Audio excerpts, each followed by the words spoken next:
General സെക്രട്ടറിമാർ മറിയാവരം ശ്രീകുമാർ സുബോധൻ, അതുപോലെ Shri GS Babu, Shri Muthali, അതുപോലെ തന്നെ ശ്രീ ഷൗക്കത്ത്, ആര്യാടൻ ഷൗക്കത്ത്, പ്രിയപ്പെട്ട ശ്രീ നസീർ, അതുപോലെ തന്നെ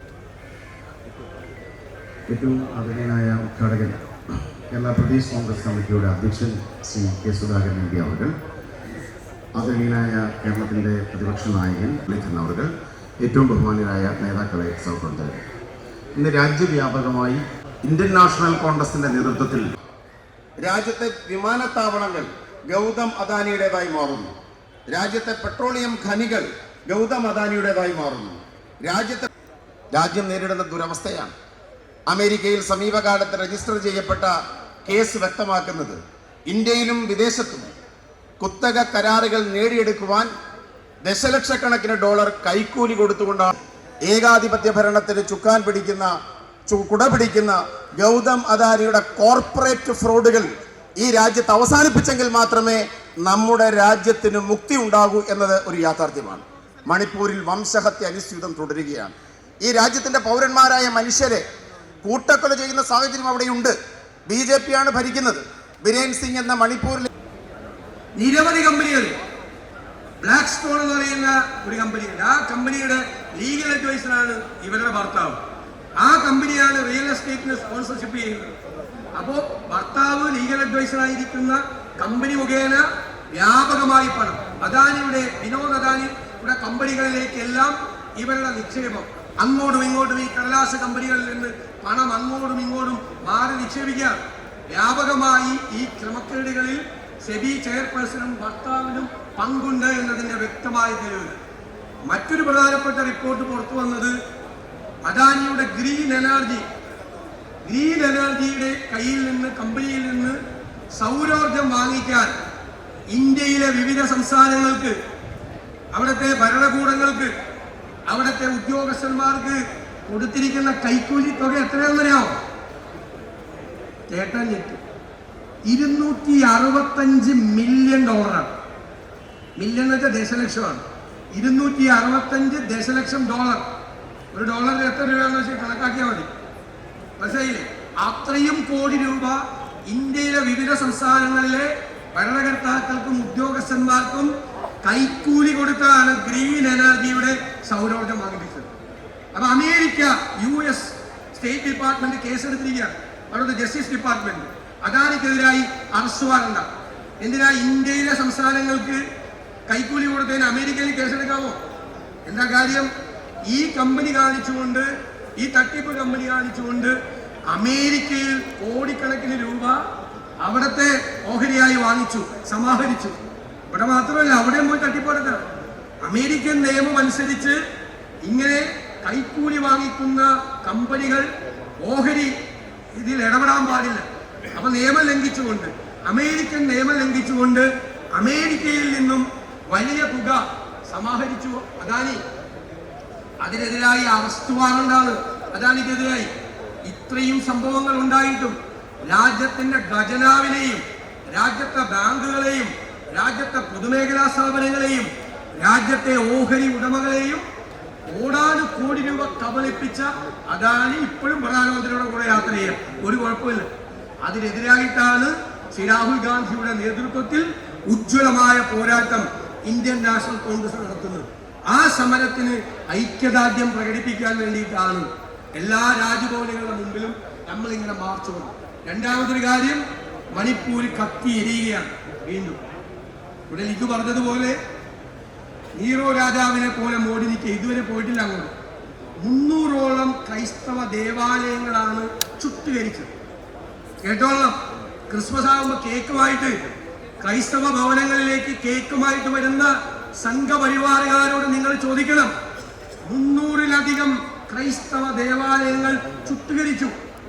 100 കണക്കിന് ആളുകളെ വെടിവെച്ചു കൊന്നു, കുത്തിക്കൊന്നു, പച്ചയോടുകൂടി തീ കൊളുത്തി കൊന്നു, കുഞ്ഞുങ്ങളേറെ. ക്രൂരമായ ആക്രമണം, സ്ത്രീകളെ അബ്യൂസ് ചെയ്തു, വളരെ മോശമായി തെരുവിലിട്ട് 100 കണക്കിന് സ്ത്രീകൾ അപമാനിക്കപ്പെട്ടു. 1000-കണക്കിന് ഭവനങ്ങൾ തീ വെച്ച് നശിപ്പിക്കപ്പെട്ടു. ഇപ്പോഴും വെടിയൊച്ചകൾ മുഴങ്ങിയാൽ ആരാണ് ഈ അക്രമകാരികൾക്ക് ആയുധങ്ങൾ കൊടുത്തത്? മണിപ്പൂരിൽ BJP ഭരിക്കുന്ന സർക്കാരിന്റെ പോലീസിന്റെ ആയുധപ്പുരയിലെ തോക്കുകളാണ് ക്രിമിനലുകൾ ഉപയോഗിക്കുന്നത്. പോലീസ് കൊടുത്തിരിക്കുകയാണ്. ഒരു സംസ്ഥാനം ഭരിക്കുന്ന ഗവൺമെന്റിന്റെ ഒത്താശയോടുകൂടി അവിടുത്തെ പോലീസിന്റെ ആയുധപ്പുരയിലുള്ള തോക്കുകൾ എടുത്തുകൊടുത്ത് ആ തോക്കുകൾ ആണ് ഉപയോഗിച്ചുകൊണ്ട് ഈ ക്രൂരത, ഈ അക്രമം ആ സംസ്ഥാനത്ത് മുഴുവൻ നടക്കുന്നത്. ഈ രാജ്യത്ത് ഈ വർഷം മാത്രം 671 ആക്രമണങ്ങൾ ക്രൈസ്തവർക്ക് നേരെ നടന്നു.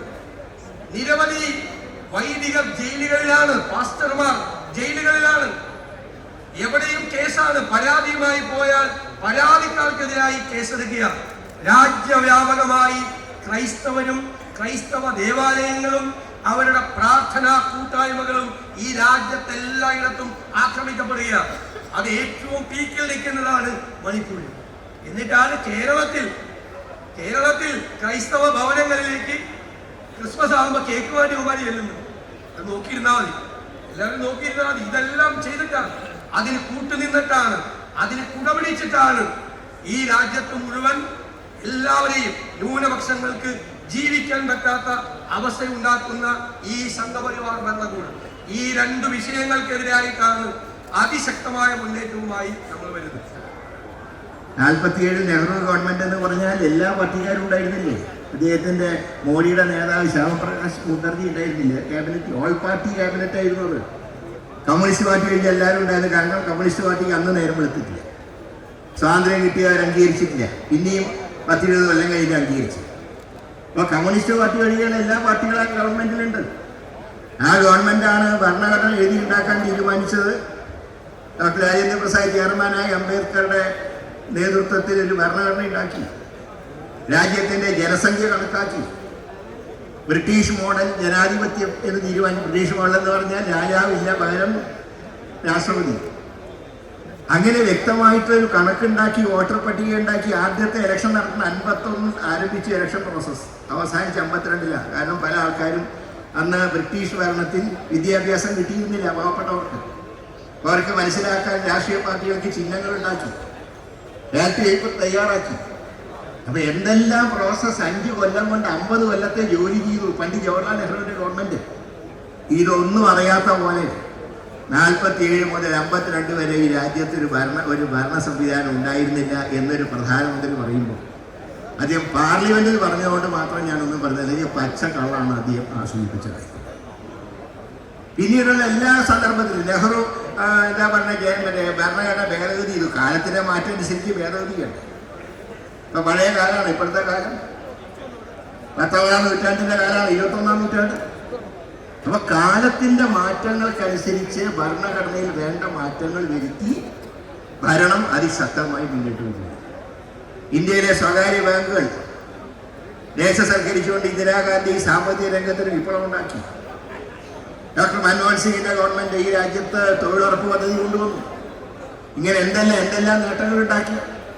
അതെല്ലാം വെറും വാലുകൊടി. കുറെ ആൾക്കാർ കൈയടിക്കാനുണ്ട് എന്നുള്ള ധൈര്യത്തിൽ എന്തും വിളിച്ചു പറയുന്ന ഒരു പ്രധാനമന്ത്രിയുടെ ജൽപ്പനങ്ങൾക്കെതിരായുള്ള അതിശക്തമായിട്ടുള്ള വികാരമാണ് ഇന്ന് ഇന്ത്യയിലെ 28 സംസ്ഥാനങ്ങളിലും രാജ്ഭവന് മുമ്പിൽ ഇന്ത്യൻ നാഷണൽ കോൺഗ്രസിന്റെ പ്രവർത്തകർ ഇതുപോലുള്ള ജാഥകൾ സംഘടിപ്പിച്ചത്. ഒരു കാര്യം വ്യക്തമാണ്, നമ്മുടെ ഭരണഘടന ഏറ്റവും പരമപ്രധാനം മതേതരത്വമാണ്. ആ മതേതരത്വത്തിന്റെ കടക്കിൽ ആര് കത്തിവയ്ക്കാൻ ശ്രമിച്ചാലും ഇന്ത്യൻ നാഷണൽ കോൺഗ്രസിന്റെ പ്രവർത്തകർക്ക് ജീവനുള്ളിടത്തോളം കാലം അത് ഇന്ത്യയിൽ നടക്കില്ല എന്ന് പ്രഖ്യാപിക്കുന്ന ഈ ജാഥയിൽ പങ്കെടുത്ത എല്ലാ കോൺഗ്രസ് പ്രവർത്തകരെയും അഭിവാദ്യം ചെയ്തുകൊണ്ട് ഞാൻ എളിയ വാക്കുകൾ അവസാനിപ്പിക്കുന്നു.